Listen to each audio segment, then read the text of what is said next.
এ ভাই মুসলমান, সমস্ত জান্নাতীরা জান্নাতের ভিতরে যাওয়ার পরে আমার আল্লাহ রাব্বুল আলামিনের কাছে যা কিছু চাইবে তাও আল্লাহ তাআলা দিয়া দেবেন। আবার অনেক কিছু আছে চাইতে হবে না, চাওয়ার আগে আমার আল্লাহ জান্নাতের ভিতরে দিয়ে দিবে এবং কোনো নাজ নিয়ামত বাকি থাকবে না, যে নাজ নিয়ামত জান্নাতের ভিতরে পাওয়া যাবে না। এ ভাই মুসলমান, মনের কথাটা মনের ভিতরে রাখলেই সবকিছু পেয়ে যাবে। মনের কথাটা জবান দিয়ে উচ্চারণ করে বলার কোনো প্রয়োজন হবে না। মনের কথা মনের ভিতরেই থাকবে, মনের ভিতরে কল্পনা হবে, মনের ভিতরে ঘুরপাক খাবে। হঠাৎ করে কল্পনা অনুযায়ী তার সামনে মহান আল্লাহ বাস্তবায়ন করে দিয়ে দিবেন। কথার কথাই হাদিসে আসছে, জান্নাতীরা জান্নাতের ভিতরে তুবা নামক একটা বৃক্ষ হবে। ওই বৃক্ষর মধ্যে হাজার হাজার শাখা থাকবে, এক একটা শাখার মধ্যে হাজারো রকমের ফল ফলাদি থাকবে। এক একটা ফলের ভিতরে কমপক্ষে 70 রকমের স্বাদ থাকবে। ওই জান্নাতি তুবা গাছের ফলের দিকে তাকাইয়া জান্নাতি মনে মনে কল্পনা করবে, এত সুন্দর ফল, এত সুন্দর ফলের ব্যবস্থা আমার আল্লাহ রাব্বুল আলামিন জান্নাতের ভিতরে রেখে দিয়েছেন। এই ফলটা যদি আমাদের জীবনটাকে ভাগ করা যায়ও, তারপরে 50-60 বছরের পরের যে সময়টা, এই সময়টা কিন্তু আসলে তেমন একটা উল্লেখযোগ্য সময় না। সুতরাং বছর হিসাবে যদি আমাদের জীবনটাকে আমরা বন্টন করি, ভাগ ভাগ করি, পাঠ করি, তাহলে 50 অথবা 60টা বছর হবে। আর এক একটা বছরকে যদি আমরা মাস দিয়ে ভাগ করি, তাহলে এক একটা বছর কি 12 মাস দিয়ে 12 বার ভাগ করা যাবে। আর এক একটা মাসকে যদি আমরা দিন হিসাবে ভাগ করি, তাহলে এক একটা মাসে আমরা 30 দিন করে পাই। আর এক একটা মাসকে যদি দিন হিসেবে ভাগ করি, তাহলে 30 দিন করে আমরা পাই। আর যদি এক একটা দিনকে আমরা ঘন্টা দিয়ে ভাগ করি, তাহলে প্রতিদিন আমরা 24 ঘন্টা করে পাই। আর এক একটা ঘন্টাকে যদি মিনিট দিয়ে ভাগ করা হয়, তাহলে প্রতি ঘন্টার ভিতরে আমরা 60টা করে মিনিট পাবো। আর এক একটা মিনিটকে যদি ভাগ করা হয় সেকেন্ড দিয়ে, তাহলে এক একটা মিনিটের ভিতরে আমরা সর্বোচ্চ 60টা সেকেন্ড পাই। 60টা সেকেন্ডের বেশি কিন্তু একটা মিনিটের ভিতরে পাওয়া যায় না। তাহলে কি বোঝা গেল? সর্বশেষ যে সেকেন্ড পর্যন্ত আমরা পৌঁছলাম, এই সেকেন্ড গুলাকে একত্রিত করলে, অনেকগুলো 60টা সেকেন্ডকে একত্রিত করলে একটা মিনিট হয়। আর এরকম ভাবে 60টা মিনিটকে একত্রিত করলে একটা ঘন্টা হয়। আর এইভাবে 24টা ঘন্টাকে একত্রিত করলে একটা দিন হয়। আর এইভাবে 30টা দিনকে একত্রিত করলে একটা মাস হয়। আর 12টা মাসকে একত্রিত করলে একটা বছর হয়। আর এইভাবে 40 অথবা 50 অথবা 60-70 বছর একত্রিত করলে আমাদের জীবন, এটাই আমাদের জীবন। এর থেকে বেশি আমাদের জীবন আর কোনো কিছুই নাই। সুতরাং প্রতিটা সেকেন্ড, প্রতিটা চোখের পলককে আমরা যদি একত্রিত করি, আমরা যদি জমা করি, আমরা যদি সবগুলোকে, সমষ্টিগুলোকে একত্রিত করি, তাহলে এইগুলারই একটা রূপ হবে আমার আপনার জীবন, আমার আপনার জীবন। এক একটা সেকেন্ডকে একত্রিত করলেই অনেকগুলো সেকেন্ড মিলে আমাদের জীবন হয়ে যায়। হয় না? এই জীবনটা কে কতদিনের জন্য পাইছে, কে কতদিন এই জীবনে বাঁচবে, এটা আমারও জানা নাই, আপনারও জানা নাই, ওনারও জানা নাই, কারো জানা নাই। দুনিয়ার কেউই বলতে পারে না কে কতদিন সময় দুনিয়ার মধ্যে পাবে, কে কি পরিমাণ হায়াত দুনিয়াতে পাবে, কে কতদিন দুনিয়াতে বেঁচে থাকবে, কারোই এটা জানা নাই। সবার জীবনের অবস্থা, হায়াত মৌতের অবস্থা জানেন একমাত্র আল্লাহ। আর সকলের হায়াত ও মৌতের মালিকও একমাত্র আল্লাহ। আল্লাহ পাক রব্বুল আলামিনের দেওয়া সময়, আল্লাহ পাক রব্বুল আলামিনের দেওয়া জীবনটাকে আমরা যেন কাজে লাগাইতে পারি, এই মর্মে আল্লাহ পাক রব্বুল আলামিন কোরআন কিতাবের মাধ্যমে আমাদেরকে কিছু বিধিমালা, কিছু নিয়ম কানুন জানিয়ে দিয়েছেন নাকি দেন নাই? জানিয়ে দিয়েছেন। আমার প্যারে হাজিরি, আজকে খেয়াল করলে দেখবেন আমার মতো, আপনার মতো নৌজওয়ানেরা হয়তো কতজন আছে শ্বাস চলে বসে বসে আরেকজনের গীবত করে পাপ কামাইতেছে। গীবত করলে পাপ হয় না নেক হয়? গীবত করলে গুনাহ হয় কি হয় না? জোরে কর না। গীবত করলে সওয়াব হয় না গুনাহ হয়? যে আমাদের কত ভাই এরকম ভাবে গিয়া দেখেন গীবত কইরা সময় কাটাইতেছে। আমাদের কত ভাই আছে যারা মোবাইল টিপে টিপে ফেসবুক চালায়, ইউটিউব চালায়, বিভিন্ন রকমের চ্যাট করে, তারা কি করতেছে? সময়টাকে কাটাইতেছে। আমাদের কতগুলো ভাই আছে গিয়ে দেখবেন টেলিভিশনের পর্দা নিয়ে বসে আছে, মূল্যবান সময়টাকে কাটাইতেছে। আমাদের কত ভাই আছে অহেতুক কথা বলে, অহেতুক কাজ করে সময়টাকে কাটাইতেছে। আবার এরকমও আল্লাহর কতগুলো পেয়ারা বান্দা আছে, মসজিদের ভিতরে গিয়া পাইবেন আল্লাহ আল্লাহ বলে মহান আল্লাহ পাক রব্বুল আলামিনকে খুশি করার জন্য আল্লাহ তাআলার জিকির আজকারের মধ্যে লিপ্ত আছে। এরকমও আল্লাহর কিছু বান্দা দুনিয়াতে আছে না নাই? জোরে কোন। আল্লাহর কতগুলো বান্দার মধ্য থেকে আমরাও তো স্বামী, আমরা আসছি নিয়ত করে আখিরাত পাওয়ার জন্য, আল্লাহ তাআলাকে পাওয়ার জন্য, আল্লাহ তাআলাকে খুশি করার জন্যই তো আমরা আমাদের মাহফিলে আসছি না। অন্য কোনো লোভ আছে, অন্য কোনো লাভ আছে, অন্য কোনো মাকসাদ আছে আমাদের?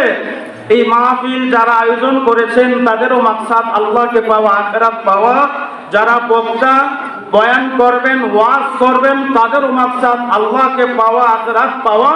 যারা বয়ান শোনার জন্য আপনারা এসেছেন, আরো অনেকে আসতেছে বাড়ি ঘর থেকে, মা বোনেরা বয়ান শুনতেছে, সকলেরই উদ্দেশ্য আল্লাহকে পাওয়া এবং পরকাল পাওয়া। না অন্য কোনো উদ্দেশ্য আছে?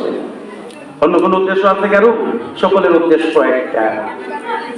আমি আপনাদের সামনে বলতে চাচ্ছি, আমাদের জীবনের অপর নামই সময়, সময়ের অপর নামই জীবন। এই মূল্যবান জীবনে প্রতিটা মুহূর্ত কেটে কেটে যাচ্ছে। যেই সময়টা আমাদের কাছ থেকে বিদায় নিয়ে যাচ্ছে, এই সময়টা কিন্তু আর কোনোদিন আমাদের কাছে ফিরে আসবে না, কখনো আসবে না। তো আমাদের সময়গুলোর মূল্য আছে, মূল্য আছে না নাই? সময়ের মূল্য বুঝাইতে গিয়ে আল্লাহ রাব্বুল আলামিন কোরআনে একাধিক জায়গায় উদ্ধৃতি করেছেন, স্বয়ং সম্পূর্ণ একটা সূরা নাযিল করেছেন সময়ের কসম খেয়ে। সূরা আসর, সূরা আসর যেটা, এটাতে আল্লাহ রাব্বুল আলামিন মহাকালের কসম খেয়ে, সময়ের কসম খেয়ে আল্লাহ তাআলা বিবরণ আর বর্ণনা শুরু করেছেন। সুবহানাল্লাহ জোরে বল। আমার প্যারে হাজিরিন, আসরের ময়দানে মহান আল্লাহ পাক রব্বুল আলামিন যখন সমস্ত মানব মণ্ডলীকে একত্রিত করে পুরাটা জীবনের পাই টু পাই হিসাব নেবেন। আসরের ময়দানে পৃথিবীর শুরু থেকে নিয়ে শেষ পর্যন্ত যত মানুষ দুনিয়াতে আগমন করবে, সমস্ত মানুষগুলোকে আসরের ময়দানে আল্লাহ তাআলা একত্রিত করে এই মানুষগুলোর কাছ থেকে, প্রত্যেকের কাছ থেকে দুনিয়ার জিন্দেগির পাই টু পাই হিসাব আদায় করবেন মহান আল্লাহ। হিসাব না দিয়ে, আসরের ময়দানে হিসাব না দিয়ে, আসরের মাঠ থেকে চুল পরিমাণ কদম কেউ লড়াইতে পারবে না। চুল পরিমাণ কদম লড়াইবার ক্ষমতা কারোই থাকবে না। ওই আসরের মাঠ, আসরের ময়দান, বিচার আচার আমাদের সকলের সামনে বাকি আছে না নাই? আমাদের সকলের সামনেই তো হাসরের ময়দান বাকি আছে। নাকি এমন কেউ আছে যে হাসরের ময়দান এই ঘাট পার হয়ে আইসা করছেন? এমন কেউ আছে? আমরা তো মরছেই না, তাহলে ঘাট পার হইব কিভাবে? আমরা যখন মরবো, নির্ধারিত সময়ে পৃথিবী থেকে বিদায় নেব, তারপরে কবরের মধ্যে আমরা যাব, আমাদেরকে কবরের মধ্যে শোয়া দেওয়া হবে। হাদিসে আসছে সর্বশেষ যে মানুষটা কবরে যাবে, ওই মানুষটাও কমপক্ষে 40,000 বছর তার কবরের মধ্যে অবস্থান করতে হবে। সুবহানাল্লাহ। আমি বলতে চাই, এই দুনিয়ার মধ্যে আমাদের জীবন নামক যে একটা সময়, একটা কাল আল্লাহ রাব্বুল আলামিন আমাদেরকে দিয়েছে, এই সময়টাকে কাজে লাগাইবার দরকার আছে না নাই? জোরে কোন। আল্লাহ তাআলা তো বলে দিয়েছেন, ওমা খালাকাতুল জিন্না ওয়াল ইনসা ইল্লা লিয়াবুদুন। জিন জাতি আর মানব জাতিকে আমি আল্লাহ সৃষ্টি করেছি একমাত্র আমার ইবাদতের জন্য, অন্য কোনো উদ্দেশ্য নয়। মানুষ আর জিনকে আল্লাহ সৃষ্টি করছেন কার ইবাদতের জন্য? আল্লাহর ইবাদতের জন্য। আল্লাহর ইবাদত যারা এই দুনিয়ার মধ্যে করবে তাদেরও ঘড়ির কাঁটা যেমন সেকেন্ড সেকেন্ড মিলে 60টা সেকেন্ড মিলে একটা মিনিট হয়, 60টা মিনিট একত্রিত হয়ে একটা ঘন্টা হয়, 24টা ঘন্টা একত্রিত হয়ে একটা দিন হয়, 30টা দিন একত্রিত হলে একটা মাস হয়, আর 12টা মাস একত্রিত হলে একটা বছর হয়। এইভাবে 20 বছর, 40 বছর, 50, 60 বছর ইবাদত যারা করে তাদেরও সময়টা কাটে যাচ্ছে। আর যারা ইবাদত করে না, আল্লাহর নাফরমানি করে, যারা কুফরি করে, যারা শিরিক করে, যারা বিদআত করে, যারা হারাম কাজে লিপ্ত হয়, যারা কবিরা গুনাহে লিপ্ত হয়, যারা বিভিন্ন রকমের জাহিরি আর বাতিনি গুনার মধ্যে লিপ্ত হয়, তাদের সময়টাও ঠিক একই রকম ভাবে কাটে যাইতেছে। কারোর জন্য কিন্তু সময় অপেক্ষা করে না, করবেও না। সহজ ভাষায় ধরেন আপনার বাড়িতে 2টা বাবু আছে, দুটো বাবুর হাতে আপনি 2টা আইসক্রিম কিনে দিলেন। আইসক্রিম 2টা বাবুর হাতে 2টা আইসক্রিম কিনে দেওয়ার পরে একটা বাবু কি করতেছে, তার আইসক্রিমটাকে একটু পরে পরে চুষণ দিতেছে, মুখে লাগাই, ঠোঁটে লাগাই, আর এটা স্বাদ সে আস্বাদন করতেছে। আরেকটা বাবু ইচ্ছায় হোক বা অনিচ্ছায় হোক, অভিমান করে হোক, তার আইসক্রিমটা সে কিন্তু খায় নাই, সেইটা স্বাদ আস্বাদন করতেছে না, হাতে দিয়ে রাখছে। আচ্ছা বলেন তো, 2-4-5 ঘন্টা সময় অতিবাহিত হয়ে গেলে কার হাতের আইসক্রিমটা থাকবে আর কারটা থাকবে না বলতে পারেন? কোনোটা কি থাকবে মনে হয়? বুঝতেছেন কথা? একটা বাচ্চা আইসক্রিম খাইছে, আর একটা বাচ্চা খাই নাই, হাতে নিয়ে রাখছে। তাহলে কি 5-7 ঘন্টা পরে, 5-7 ঘন্টা কেন, সর্বোচ্চ 1 ঘন্টা পরেই তো যেই বাবুটা খাইছে তারটাও শেষ, যেই বাবুটা খাই নাই তারটাও না হাতে লইয়া রাখলে এটা থাকবে? এটা বরফ।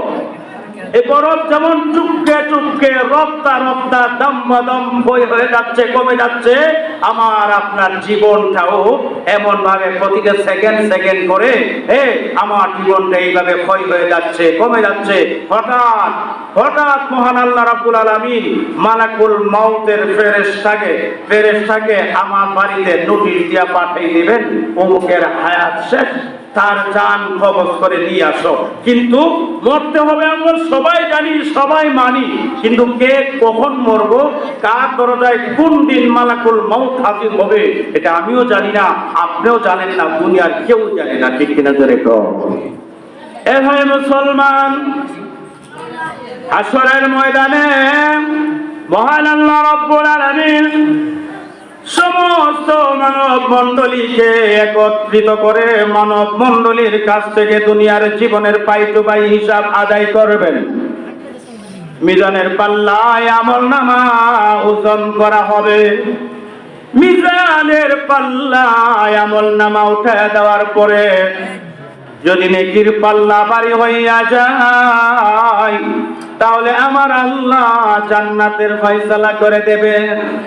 আর যদি আমলনামা ওজন করার পরে গুনার পাল্লা ভারী হইয়া যায়, বদের পাল্লা ভারী হইয়া যায়, ওই মানুষটা জান্নাতে যাবে না। ওই মানুষটার জন্য আমার আল্লাহ জাহান্নামের শাস্তির ব্যবস্থা করে দেবেন। এ ভাই মুসলমান, সমস্ত জান্নাতীরা জান্নাতের ভিতরে যাওয়ার পরে আমার আল্লাহ রাব্বুল আলামিনের কাছে যা কিছু চাইবে তাও আল্লাহ তাআলা দিয়া দেবেন। আবার অনেক কিছু আছে চাইতে হবে না, চাওয়ার আগে আমার আল্লাহ জান্নাতের ভিতরে দিয়ে দিবে। এবং কোন নাজ নিয়ামত বাকি থাকবে না, যে নাজ নিয়ামত জান্নাতের ভিতরে পাওয়া যাবে না।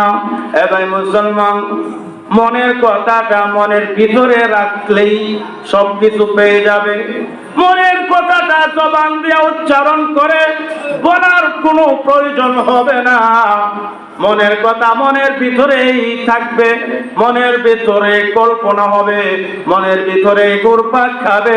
হঠাৎ করে কল্পনা অনুযায়ী তার সামনে মহান আল্লাহ বাস্তবায়ন করে দিয়ে দিবেন।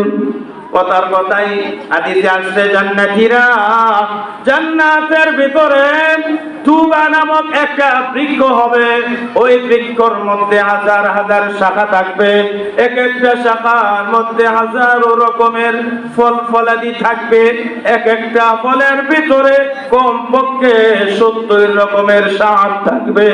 ওই জান্নাতি তুবা গাছের ফলের দিকে তাকাইয়া জান্নাতি মনে মনে কল্পনা করবে, এত সুন্দর ফল, এত সুন্দর ফলের ব্যবস্থা আমার আল্লাহ রাব্বুল আলামিন জান্নাতের ভিতরে রেখে দিয়েছেন। এই ফলটা যদি আমার কাছাকাছি থাকতো তাহলে আমি এই ফলটা খেয়ে নিতাম, এই ফলটা খেয়ে আমি আরাম পাইতাম, স্বাদ অনুভব করতে পারতাম। এবার মুসলমান, হাদিসে আসছে মনে মনে জান্নাতি কল্পনা করবে, কল্পনা শেষ হওয়ার আগে ওই জান্নাতের ফল জান্নাতি চোখের সামনে, চেহারার সামনে, হাতের নাগালে চলে আসবে। সুবহানাল্লাহ।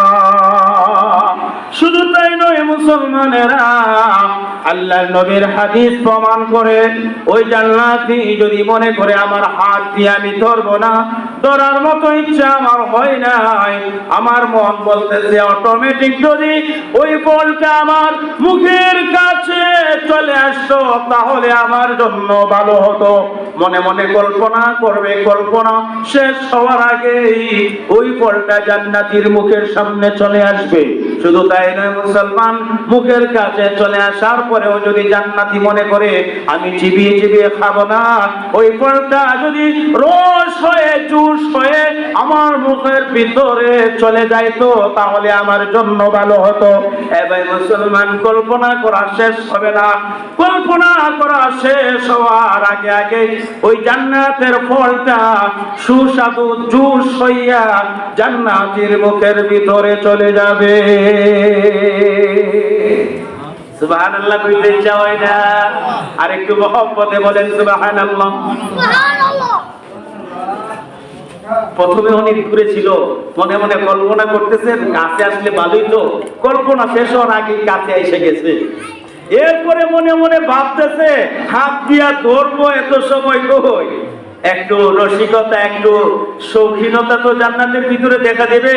কারণ জান্নাতের ভিতরে গিয়ে কোনো রকমের ইবাদত আর বন্দেগী করার কোনো প্রয়োজন হবে না। জান্নাতের ভিতরে একবার যে পোশাকটা পরবেন, যতদিন আপনার ইচ্ছা ততদিন পরতে পারবেন, এই পোশাক কোনোদিন ময়লা আবর্জনা হবে না। জান্নাতের ভিতরে আপনার শরীরে কোনো রকমের ময়লা আবর্জনা স্পর্শ করবে না। জান্নাতের ভিতরে জান্নাতীদের চুলগুলো থাকবে কুকরানো, সদা সর্বদা চুলগুলো কুকরানো থাকবে, পরিপাটি থাকবে, বাস করা থাকবে, সিটি কাটা থাকবে, কোনো সময় চুলকেও বাস করার প্রয়োজন হবে না। এর নাম হইল জান্নাত। সুবহানাল্লাহ। ওই জান্নাতের ভিতরে আমাদের যাওয়ার ইচ্ছা আছে না নাই? চাইলেও পাওয়া যায়, না চাইলেও পাওয়া যায়। চাইবার আগে সামনে রেডি হয়ে চলে আসবে যে জিনিসটা আপনি মনে মনে কল্পনা করবেন, ওইটার নাম হলো জান্নাত। এমন কোন নিয়ামত নাই যে নিয়ামত জান্নাতে দেওয়া হবে না, এমন কোন মনোবাসনা নাই যে মনোবাসনা জান্নাতে আমার আল্লাহ পুরা করবে না। এবার মুসলমান, ওই জান্নাতের ভিতরে চলে যাওয়ার পরে জান্নাতীর কোনো রকমের অশান্তি থাকবে না, জান্নাতীর মনে কোনো কিছুর কমতি থাকবে না, জান্নাতীর মনে কোনো রকমের দুঃখ থাকবে না, কষ্ট থাকবে না, জান্নাতীর মনে কোনো কিছুর জন্য অনুশোচনা হবে না, অনুতপ্ত হবে না। কিন্তু নবীর হাদিস প্রমাণ করে ওই জান্নাতীরা জান্নাতের ভিতরে গিয়াও একটা জিনিসের জন্য আফসোস করবে, কোনো কিছুর জন্য জান্নাতে অভাব হবে না, কোনো কিছুর জন্য এই জান্নাতের ভিতরে জান্নাতীরা দুঃখ পাবে না, কষ্ট পাবে না, কোনো কিছুর জন্য আফসোসও করবে না। কিন্তু একটা জিনিসের জন্য জান্নাতে গিয়াও, জান্নাতের ভিতরেও জান্নাতীরা আফসোস করবে। সুবহানাল্লাহ। আল্লাহ নবী রাহমাতুল লিল আলামিন যখন এই হাদিসের ইরশাদ করেন, সাহাবায়ে কেরাম আশ্চর্য হইয়া বিশ্ব নবীর কাছে আরজ করলেন, ইয়া রাসূলুল্লাহ, ইয়া হাবিবাল্লাহ, আল্লাহর নবী গো, আল্লাহ রাব্বুল আলামিন তো জান্নাতের ভিতরে কোনো কিছুর অভাব রাখবেন না। জান্নাতীরা জান্নাতের ভিতরে যা চায় তাও দেওয়া হবে, যা চায় না মনে মনে কল্পনা করে তাও দেওয়া হবে। সুতরাং জান্নাতে গিয়া মানুষের তো কোনো শান্তি থাকার কথা না, মানুষের ভিতরে কোনো রকমের দুঃখ কষ্ট থাকার তো কোনো কথা না। কিন্তু জান্নাতীরা জান্নাতের ভিতরে গিয়াও কোন জিনিসটার জন্য আফসোস করবে আপনার কাছে আমরা একটু জানতে চাই। সুবহানাল্লাহ গো। সাহাবায়ে কেরামকে উদ্দেশ্য করে আল্লাহর নবী রাহমাতুল লিল আলামিন বলতে লাগলেন, সাহাবীরা রে, জান্নাতীরা জান্নাতের ভিতরে চলতে থাকবে, বসবাস করতে থাকবে, ভোগ বিলাস করতে থাকবে। জান্নাতীরা সমস্ত জান্নাতীরা জান্নাতে যার যার কামরার ভিতরে যার যার আসনের মধ্যে শুয়ে থাকবে। হঠাৎ করে সমস্ত জান্নাতের ভেতরে এমন মজার একটা সেন্ট প্রবাহিত হয়ে যাবে, এমন একটা সুবাস সমস্ত জান্নাতের চতুর্দিকে ছড়িয়ে পড়বে। জান্নাতের প্রত্যেকটা কোঠায় পৌঁছে যাবে, প্রত্যেকটা দরজায়, প্রত্যেকটা জানালায় ওই সুবাসটা পৌঁছে যাবে। ওই সুবাস জান্নাতীদের নাক পর্যন্ত পৌঁছে গেলে জান্নাতীরা বলা বলি করতে থাকবে, এটা কোন সেন্ট, এটা কোন সুগন্ধি, এটা আবার কোন সুবাস। এমন সুবাস দুনিয়াতে পাইব দূরের কথা, আল্লাহর জান্নাতে আসার পরেও কোনোদিন এইরকম সুবাস আমরা পাই নাই। এটা কোন সুবাস, যে সুবাসের কারণে সমস্ত জান্নাতবাসীরা মাতোয়ারা হইয়া গেছে। এমনি করে আমার আল্লাহ ডাক দিয়ে জানাই দিবেন, ও বান্দা জান্নাতীরা, তোমাদের সমস্ত জান্নাতের কোঠায় কোঠায় সমস্ত দরজা এবং জানালা দিয়া এই মুহূর্তে যে সুবাস আর যে সুঘ্রাণ পৌঁছে গেছে, এটা দুনিয়ার কোনো মেসকম্বরের সুঘ্রাণ নয়, এটা কোনো আতর খুশবু গোলাপের সুঘ্রাণ নয়, এটা অমুক জান্নাত থেকে এই সুবাসটা বের হয়েছে। কারণ হলো ওই জান্নাতে আমার যে বান্দা বসবাস করে, আমার ওই জান্নাতি বান্দা তার কামরার ভিতরে আরাম করতেছে, আয়েশ করতেছে। আমার বান্দা আরাম করা অবস্থায় হঠাৎ করে সে পার্শ্ব পরিবর্তন করেছে, ডান দিক থেকে বাম দিক অথবা বাম দিক থেকে ডান দিক পার্শ্ব পরিবর্তন করেছে, মানে করোট ফিরাইছে। আল্লাহ ডাক দিয়া বলবেন, জান্নাতি বান্দা বান্দিরা রে, সমস্ত জান্নাতের ভিতরে যে সুবাস পৌঁছে গেছে, ওই সুবাসটা হলো আমার ওই জান্নাতি বান্দা পার্শ্ব পরিবর্তন করার কারণে তৈরি হয়েছে। সুবহানাল্লাহ জোরে গো।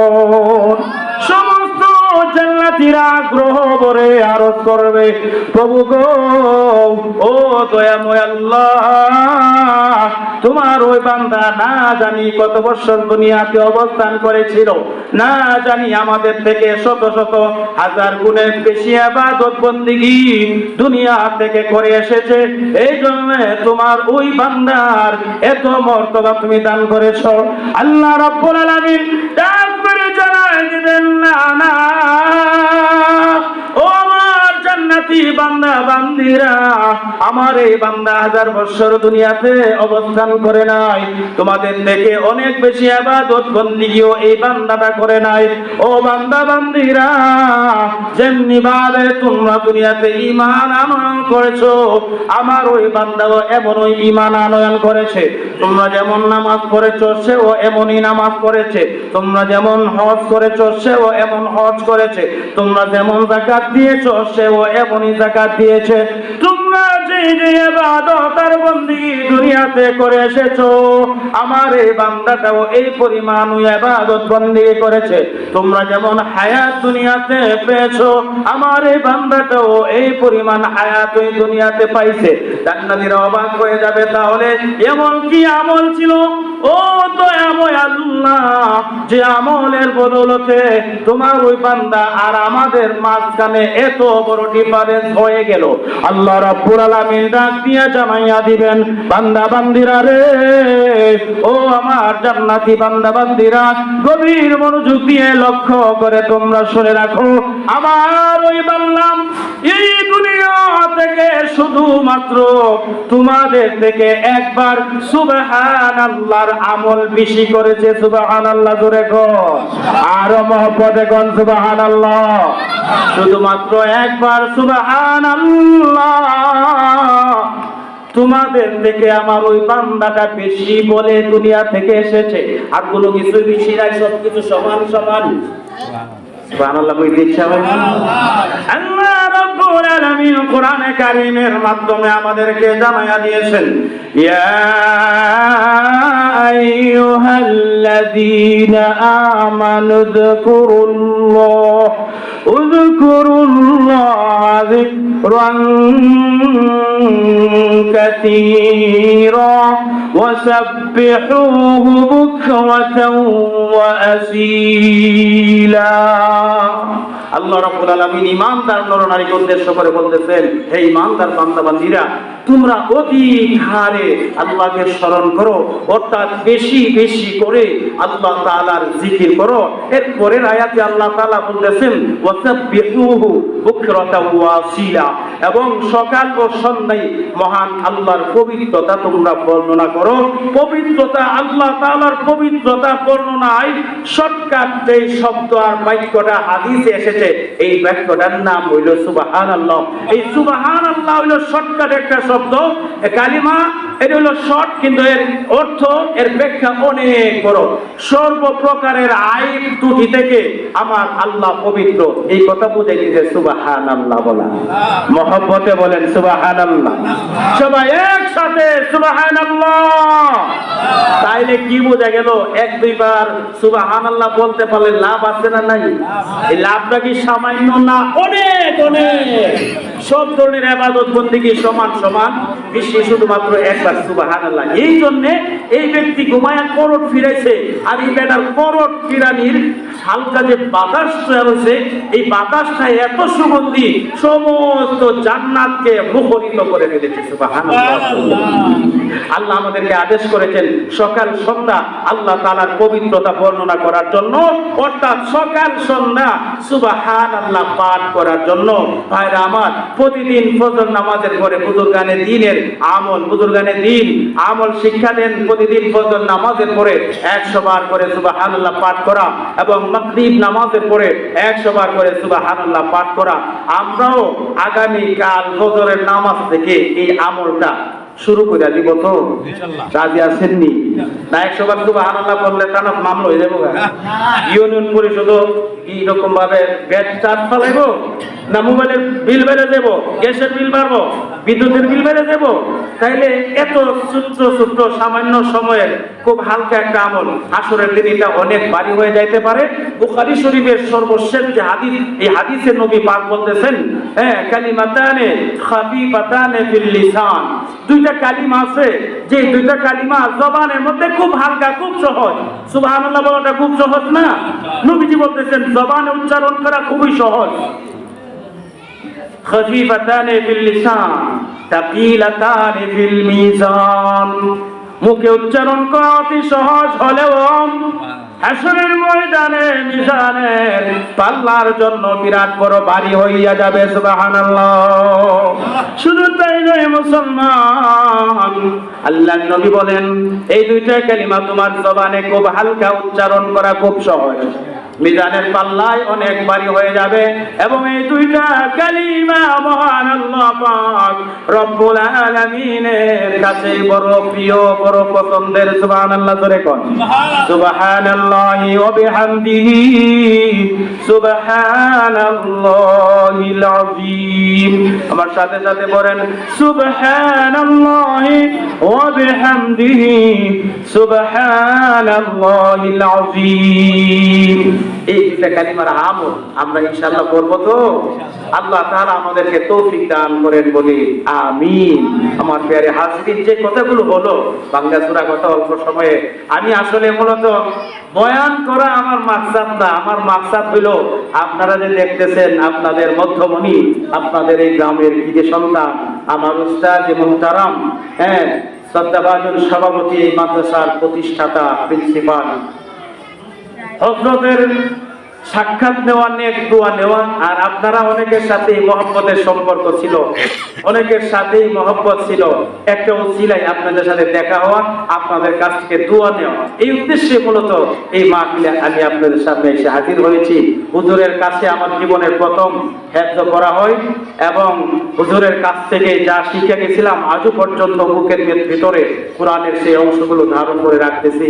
আমার উস্তাদে মোহতারাম আমাদের সামনেই বসা আছেন, আমরা সবাই দোয়া করব আল্লাহ রাব্বুল আলামিন যেন হুজুরকে নেক হায়াত, সুস্থতার সহিত নেক এবং দীর্ঘ হায়াত দান করেন। সবাই বলে আমিন। এই মাদ্রাসা হুজুরের প্রতিষ্ঠিত হুজুরের আব্বাজি রহমতুল্লাহি আলাইহি মরহুম মতিউর রহমান নাজিম সাহেব হুজুর সারা বাংলাদেশে এক নামে যাকে নাজিম সাহেব বলে সবাই চিনে ফেলে, জামিয়া ইউনিভার্সিটির নাজিম সাহেব হুজুর, যিনি একাধারে 65 বছর পর্যন্ত জামিয়া ইউনিভার্সিটির আমানতদার এবং জিম্মাদার নাজিম সাহেব হিসাবে দায়িত্ব পালন করেছেন, যাকে সরাসরি দারুল উলুম দেওবন্দ থেকে নাজিম বানাইয়া পাঠানো হয়েছিল, দেওবন্দ মাদ্রাসা থেকে নাজিম বানাইয়া নিয়োগ দেওয়া হয়েছিল এই জামিয়া ইউনিভার্সিটি। উনি ইন্তেকালের শেষ দিন পর্যন্ত এই জামিয়া ইউনিভার্সিটির দায়িত্ব উনি পালন করে গেছেন। 65 থেকে আরো বেশি হবে। হুজুর দুনিয়াতে নাই, মাদ্রাসার পাশে শহীদ অবস্থায় আছেন। এই হুজুরের রুহানি ফয়েজ ও বরকতে পুরা গ্রামের উপর আল্লাহ রাব্বুল আলামিন যেন দ্বীনি হাওয়া কায়েম করে দেন। সবাই মহব্বতে বলে আমিন। আপনাদের প্রাণপ্রিয় মতিউল উলুমে হাফিজিয়া মাদ্রাসার প্রতি আপনাদের অনেক অনেক অবদান আছে, আর অবদান আছে বিদায়ী আমাদের মতো, আমার মতো এবং এরকম শত শত হাফেজ আলেম এখান থেকে পড়ালেখা করে মানুষ হয়েছে, দেশ বিদেশে বিভিন্ন দ্বীনি দায়িত্ব আঞ্জাম দিতেছে। প্রত্যেকের সওয়াবের অংশ থেকে এই গ্রামবাসীকে আল্লাহ পাক রব্বুল আলামিন সওয়াব দিবেন। প্রত্যেকের সওয়াবের অংশ থেকে উস্তাদে মুহতারামের আমল নামায় আল্লাহ পাক রব্বুল আলামিন অবশ্যই সওয়াব দিবেন। এই আশা আর ভরসা আপনাদের সকলের আছে না? আল্লাহ তাআলা পুরা গ্রামের সকলকে কবুল করেন বলে আমিন। আসসালামু আলাইকুম ওয়া রাহমাতুল্লাহি ওয়া বারাকাতুহু। আলহামদুলিল্লাহ, অত্যন্ত গুরুত্বপূর্ণ নসিহত করছিলেন।